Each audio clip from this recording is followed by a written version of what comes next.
Well, there's been a lot in the news these days about social media, the good, the bad, and the ugly. And some of you may even be using social media, such as Facebook, to stay connected with your friends. But did you know you can actually stay better connected with your children and grandchildren by using a form of social media called texting apps? Today, I want to show you how to leverage social media using these apps. So stay tuned.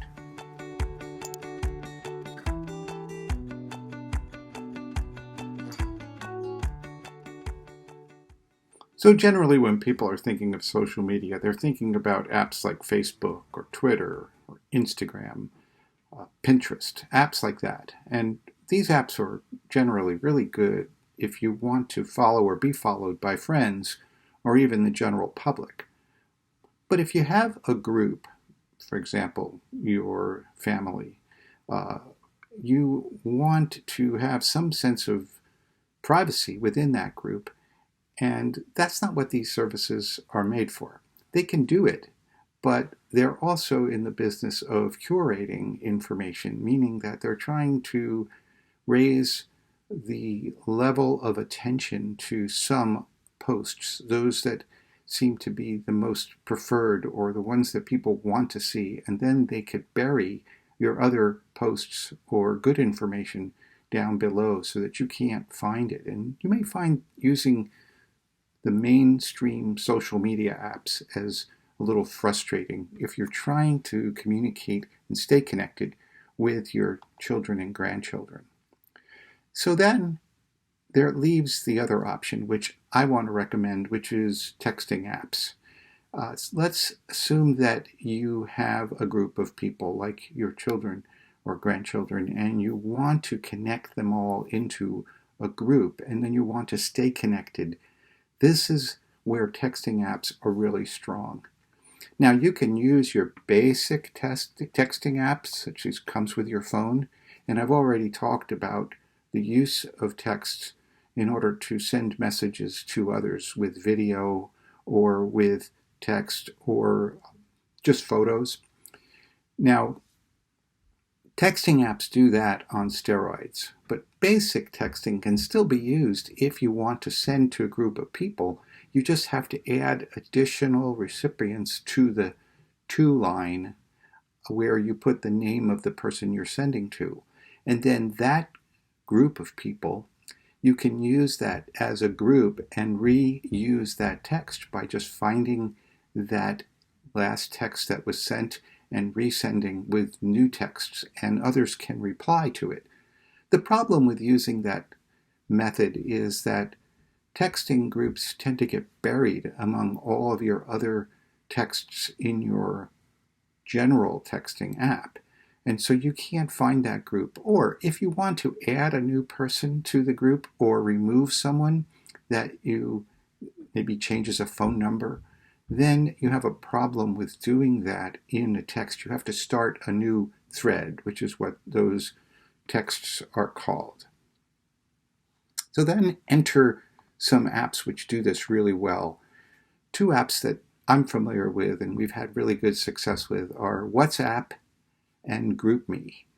Now, both of these apps have the same capability, which is to create a persistent group where you have this identified a group of people that you want to add into this group, and then that group stays and is good for as long as you want to keep it. And if you want to add someone to the group or remove someone, then you just have to take them out or put them in. The challenge with using these apps, and I'll tell you right up front, is that everyone has to download the same app and agree to use it. But once you have that established within your group, you can have as many groups within that app as you want. So it's not isolated to just one family group. So you can have subgroups to that group. So let's talk a little about what I've done with WhatsApp, or what's been done in our family in order to have such great success with WhatsApp. Here's what we do with it. Well, we set up a group for the entire family. That means that we add all the different phone numbers to that group that we have in our family. So each of our children and their spouses are added into the group if they want to be. Then anyone in that group can post a picture, a video, or a text on whatever happening in that family or of our grandchildren. So we get some of the funniest videos almost daily from our kids as they use media in order to update each other on general topics like trips they're taking or funny things that happened at dinner or bedtime, or even difficult family challenges that you wouldn't want to post to social media for the whole world to see. Now, the nice thing about these apps is that others can comment or reply to each post, so they can provide helpful input or encouragement or just a laugh, like an emoji if they want to. If you want to see about emoji, you can see my previous video on that, and talks a little about how to add them into your messages. But this can be the place where social media is its worst, because some of the replies that are elicited from posts into social media are not always encouraging. We try to keep our family group upbeat and positive, and this helps to bring out the best of the family, but it's still real. So, our kids do not show only the good stuff that happens. Sometimes they show the bad things that happen with our grandkids, and we can laugh about it between us. Obviously, the grandkids themselves are not in this group because they're not old enough in our family to have phones. You can decide that for yourself, and you can have separate groups if you want to, with just the grandkids, if assuming they all have devices. Or our kids have their own group so that they don't want the grandparents to see everything that's happening. And to be honest, I'm not offended. I don't really want to see every poopy diaper or other mommy thing anyway. So in actuality, our kids have another similar service that they use between them, which is called Marco Polo. And that's a service that's designed for video messages. Now, I can't tell you much about that, except that I've heard that their video messages are really, really long between each other. That's another topic for another day. We also have a separate group just for Minecraft scheduling, for example.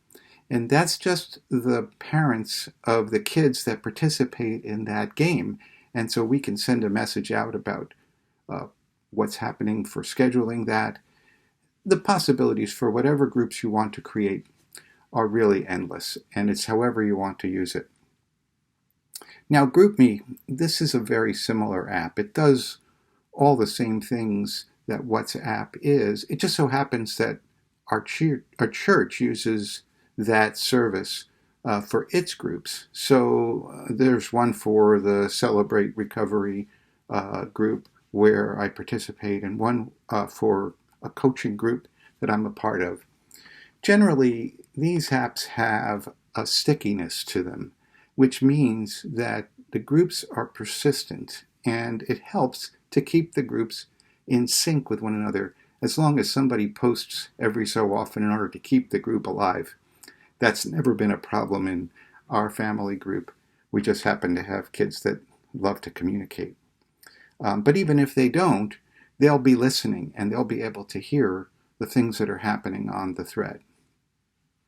Now, you do have to maintain both of these apps as far as the groups are concerned. So if someone leaves or doesn't want to be participating anymore, you have to remove them. Or if someone changes their phone number, you have to add them.